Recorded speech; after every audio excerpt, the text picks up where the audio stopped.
Alright, so we're back at it again. This time we are doing the black stripes on the front. And what you're looking at here is kind of an intricate maze of cutout stencils using manila folders to outline the stripes, which to the best of my knowledge is the way the original was painted. So we're going to go ahead and peel this stuff off and see what it reveals here. I'm actually going to pause this and set it up on a stand here real quick. Alright, that's better.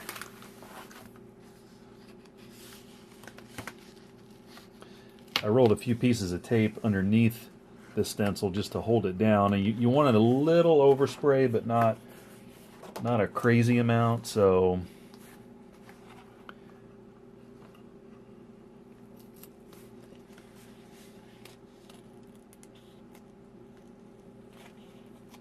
then I ran a bead of tape down this long stretch of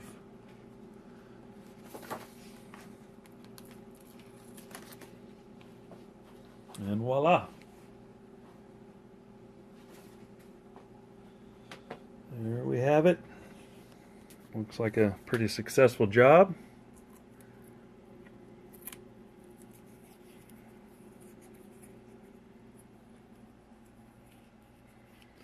And the idea here is to get some overspray around the side, because that one actually connects to the back with overspray. It's not a solid line. This here will fade that out, kind of blend in the wear mark there. But yeah, that's if you look at pictures up close of the real one, there's overspray everywhere. It's kind of hilarious. Alright, so that's the update on the black stripes. The other thing I did too before I laid that black paint down was use that micro mask that I've talked about before.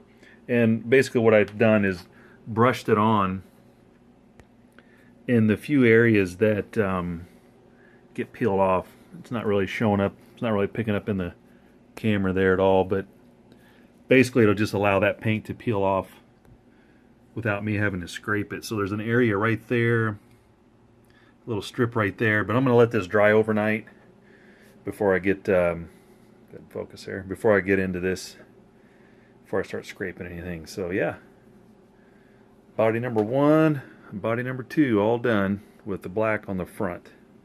So now we just have to flip it over and do the back side. Alright, so we're really starting to lock in on them here. It's been a few days and lots of tweaks and adjustments. I think since the last video I was talking about the black stripes and the templates with the manila folder. So the fronts are all done, and then actually went back and started over on the forearm, the grain wear right there. And reason being is I thought I had it slightly out of proportion, and it was driving me nuts. So went back and filled those in, and then started back over. And then just to give you a look on the side here, I've got the forearm wear wrapped all the way around and faded into the red around the side. So the one on the left, this one here, does not have the wood chunks missing from Eddie's claw fingers there, or pick, or whatever he's using to dig into the wood. So this one here on the right does, and this one here we chose not to, and that was on purpose. So this one here is going to be going out to get the stripes on the back here soon, and then the one on the left here we have completely done, and again just using some tape and the manila folder stencil. Something that I noticed that several replicas that I've been looking at did not include is this stripe here that starts on the front that goes by the volume knob, and there is a bunch of overspray on the original, and it actually does wrap around depending on which reference photos you're looking at. This is plainly visible, in a lot of them. So make sure you include that on yours if you're watching this to do your own build as well. And let's see here, what are some other tips we kind of learned. The top left horn here, that needs to wrap around below this white stripe, the belt line on the 1/2 inch. So those need to drop down. And something else that I hadn't seen in a lot of the replicas was actually this wear right here. And we'll pull up. And what I advise you to do is actually to take. Again, this, you know, if you're building one of these, take a series of photos here, save them. Best thing I found to use was Google Drive, and I just save all my reference photos in here, and then, you know, pictures of other replicas. And so I was looking at, you know, everyone knows the I think it's the 1990 Guitar Player magazine. This was the center poster, and if you look real close down here, see it right there, that wear is missing on a lot of replicas. So I've made sure to include that on both of these. Oops. All right, so that's something else there. And I guess one final tip here before I wrap this update video up is a template that I found online. I can't remember exactly where it was. I was searching photos for 5150s, and this was on a Japanese website, one of those like old GeoCities websites, and this gives you the dimensions in millimeters to check your placement of these decals. Now, I don't know. In the past, you know, you used to have to like order these from who knows whatever seller on eBay to get them. These are the ones from the EVH store or the official EVH brand from the Van Halen store. So what I did was cut out the holes for the Floyd post, and then when you line those up, now I'm not going to do it exactly here, but that's pretty close. When you line them up, then you know, you can find your placement for where these are going to go.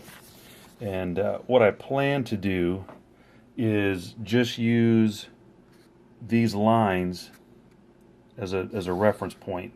So I'll go ahead and line this up, and then run a piece of tape across the bottom, just so I have like a line marker where to stop the decal. And looking at these, it seems like, you know, you've got a top and a bottom sheet that's going to peel off. One that's going to, you'll probably peel off the back, stick it to the guitar, and then peel the front off. That way it keeps everything locked into position. So that's going to be very handy as well. So yeah, just wanted to pass that tip along as well about this template. See if you can find that. Again, I was just searching on Google Images for 5150s and ended up on some Japanese version website with photos. So yeah, thought that was pretty handy. And again, these are all sized in millimeters. So, you know, if you didn't want to use a template, you could at least measure down. That shows 80 millimeters from the center of the Floyd post to the top of the number. So just something else kind of handy. But that's where we're at as of tonight. And I think this is update number 10. And we're getting into the home stretch. The relicking is done on the back of this one. I've got obviously the stripes to do on this one, and we'll be moving on to the one of the final steps, which is laying down that House of Color inner clear. And the reason I'm going to do that is so that if anything does mess up with these decals, the inner clear will lock in this graphic, and I'm not going to have to start over. Then if I mess this up, then all I got to do is order another set of decals, but all the graphic work would be sealed up. So we'll do that, and let's talk about necks here real quick. Let me place these bodies down somewhere safe. Give me a sec. Okay, so the second neck arrived from Music Craft, and structurally I'm sure these are exactly the same, but let me turn these around here so you can kind of get a correct angle in the light. The second neck that arrived, even though it was ordered to the exact same spec, has actually got some really gorgeous Birdseye. Check that out. Almost hate to paint over it, but anyway, so compared to the original, the first neck that I ordered, there you go. And then the neck with Birdseye. So, I don't know, different batch of wood maybe was used, or obviously, but these were both spec'd out exactly the same. And I'll just kind of run down the fretboard here.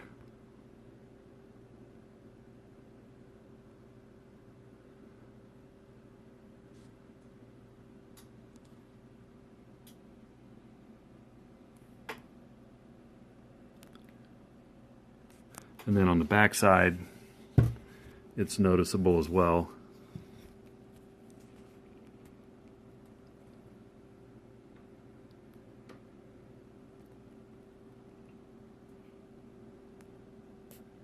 And a little bit down the neck.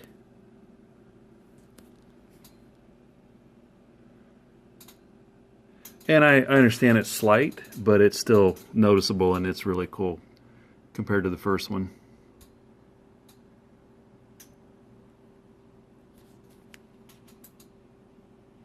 Alright, so that's where we're at tonight. Got both necks in. We'll start the graphic work on these here in the next few days, so watch for an update video on that. And yeah, rock and roll and getting down to the wire here. So appreciate y'all watching. Thanks.